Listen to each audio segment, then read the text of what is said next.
myself, Eddie, and Reynolds are on the outs. We're kind of like we have the plague or something. But this is supposed to be a game, so we figured we'd do something about it. And tonight we're gonna try to. So this is the other immunity idol I've been hanging on to. I'm giving it to Eddie. The looks on faces. Andrea can't even look up. It's like I want an individual pause button, and I want to hit pause on the other 9. I know for one vote, we've got control. Oh my God. One of the 7 of this very tight group are going home. So we're gonna be safe tonight, but tomorrow morning, the situation's not really changed. We're gonna be down 6-3. We understand that, but we'll just throw it out there. The 3 of us are voting for Philip. Fans versus Favorites is back for the first time since season 16, where Survivor casts 10 fans and 10 favorites. Imagine me doing air quotes though, as I say fans and favorites. Are there some fans on the fan tribe? Sure. Are there some favorites on the favorites tribe? Also, sure. Did it work out? Well, that's what we're deciding today as Survivor does its first ever sequel season. And let's start with number 1, the theme. I don't think I'm a fan favorite. I think most fans hate me. It's probably a position most people wouldn't really want to be in. It doesn't bother me because I don't have anything to do with fans. I live a very normal life and I don't really care. I don't read blogs, as no bearing on my life. But I don't think I'm a fan favorite. I think I'm a fan least favorite, which makes me a producer favorite. I think there's a difference. The theming and idea of fans versus favorites is a proven formula. The show nailed the casting in season 16, and basically how well this particular theme works depends on how well they cast both tribes. And while this is not the character section of the review, the two are clearly intricately linked, and the show dropped the ball when it came to casting true fans and true favorites. Mind you, it's not like I bought that most of the fans on season 16 were fans as well, but at least most of them ended up being good characters anyways. That did not occur here, and the favorites the show chose felt more like who the show wanted to see back from the dark ages of Survivor and less fan favorites. Who are true fan favorites, you might be asking? Well, we do have a metric we could go by, and let's do that. The Survivor Fan Favorite Award given out in the dark ages. Let's look at those. These are the winners and runners up. Now, I'm not going to mention those who won the show as well, since this format clearly does not cast actual winners of Survivor. So the players the fans thought were favorites but were not chosen were Jane Bright from season 21, Matt Elrod from season 22, Ozzy Luss from seasons 13, 16, and 23, Troyzan, Tarzan, and Chelsea from season 24, and Lisa Welcher from season 25. Now, I'm not going to say casting these players immediately dramatically improves the season, guaranteed, no questions asked, but I am saying at least we knew they were fan favorites if they were chosen. The thematic twist for Survivor Caramoan gets a 6 out of 10. Do you want to tell me what videos I should make? Well, the patrons on Patreon pick 3 videos or more for me to make every month, and you can too. You also get to watch everything I make up to 7 months early and join our Survivor Fantasy League. If you're interested, then there's a link in the description. Thank you for your support. Now with that, number 2, production. Go! We're good. You just run. Nobody running. We go. Oh, let's just walk it. The girls were tired. Can we run? Nope. Can we run, Philip? I think you'll tire, boy. Guys, I'm seriously catching up. Come on, Mr. We can hustle right here. Goda slowly but very surely is catching the call, who is yet to do anything but walk. Cochran and Julia are out. Karim with 60 pounds. It is over! Goda wins reward! We just lost a reward challenge, and I'm gonna blame the whole thing on Philip, and Philip can take the fall for this. You tubby lunchbox. I've yet to see an ab on you. I don't see any pectoral muscles. I mean, he's an amoeba. He's a loose 10 pounds of potatoes in a 5-pound sack. I mean, he's just a mess. But everyone else sees his true colors, and like, if he blows the next challenge for us, maybe we take him out. Survivor's in the Philippines, again, for the second time ever, and unlike in season 25, it barely rains at all, and the location gets to shine even more as a result. No matter what, almost every location Survivor has filmed at so far is better than their time in Nicaragua. While the editing of the show at times felt favored towards the favorites, honestly, it made sense. Not only are we already invested in the favorites, but they also ran the table, and there was not one important person to the season that got purpled in my mind, except maybe Sherry post tribe swap. Why did everyone hate her at the end? I don't know. beats me. And I know some of us wanted to have bigger storylines for Brenda and Eric, but those two were clearly playing as low key as possible, which does not make for terribly exciting television, though I still think there could have been a little bit more on Brenda. The challenges were solid. The advantages were a perfect mix. They didn't overdo it, but they also didn't underdo it. And the edit made sense given what the characters were giving on the show. The production quality of Caramoan scores an 8 out of 10. Number 3, the strategy. If anybody has a hidden immunity idol and you want to play it, now would be the time to do so. You. Eddie and Malcolm both played their idols. Any votes cast for Eddie or Malcolm will not count. First vote, Malcolm. Does not count. Eddie does not count. Malcolm does not count. Eddie does not count. Eddie does not count. Eddie does not count. Philip, 1 vote Philip. 2 votes Philip. 11th person voted out, the second member of our jury. Philip, the tribe has spoken. Thank you.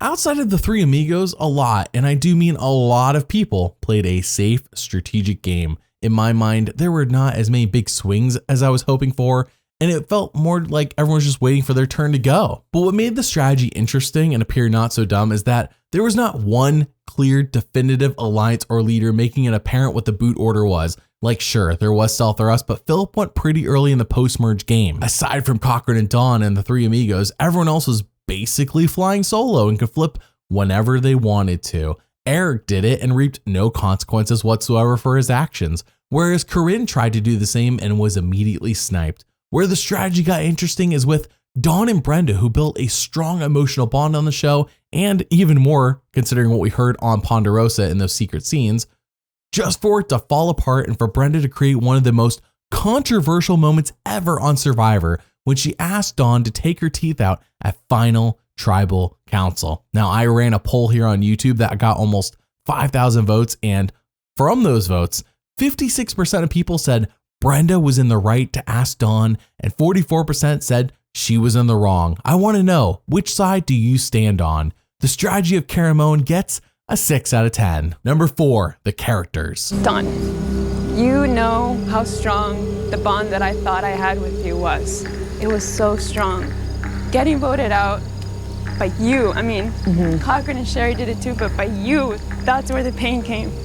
When you were like, Brenda, I'm going to pull myself from the game if I don't get my retainer back. Yeah. And I said, no.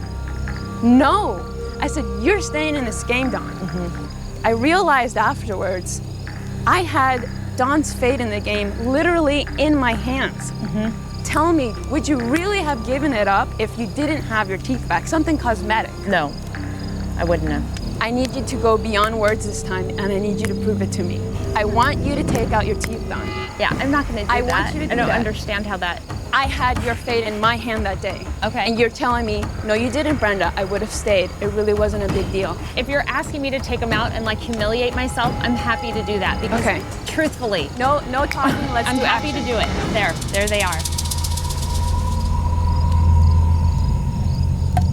Okay.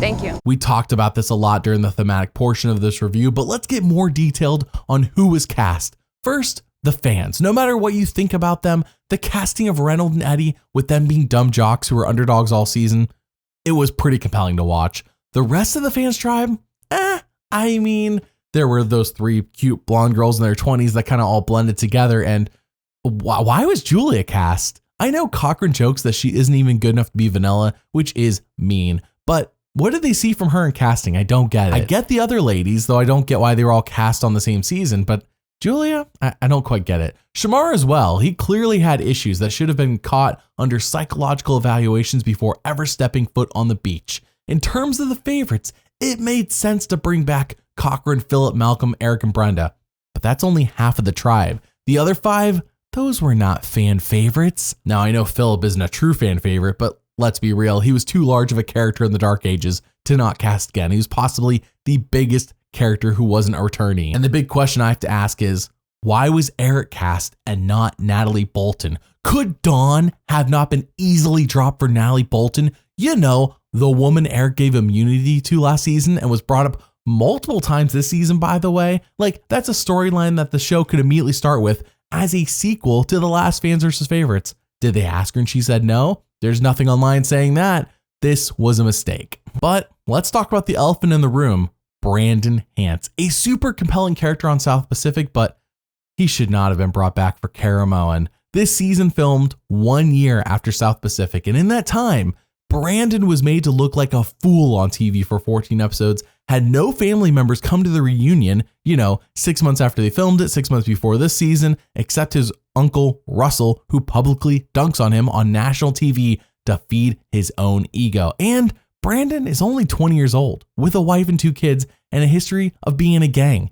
He's not just like, he needs time. Also, sometime in the year that they filmed Caramoan, whether it's before or after, I'm guessing after, him and his wife get divorced. Brandon should not have been brought back this season. I'm thinking if he was to be brought back, of course, again, hindsight's 2020, I'm running with that. It should have been Cambodia or Game Changers, but not Caramoan. It was way too soon. And like with Shamar, I'm surprised the psychological evaluations didn't catch all of this. But again, hindsight is 2020. I'm sitting here judging them. I wasn't there. I don't know how it went before the season started. Since the characters of any season are so dang important, their score gets twice the weight, and the characters of Caramoan score a 6 out of 10. Number 5, the winner. So the Favorites won the reward challenge, and we got to have a local bushman come to camp and introduce us to ways of improving our camp and actually physically improving it for us, as well as cooking a great feast for us. As we got to form as much of a rapport as you can form with somebody like Tata, the bushman. Oh yeah! Tata's a married man, but that didn't seem to impede him from really trying to get his bump and grind on with the girls of the Favorites tribe. Since he's kind of this bizarre little woodland creature, he gets away with it. If I tried that, I'd seem like I was some creepy predator.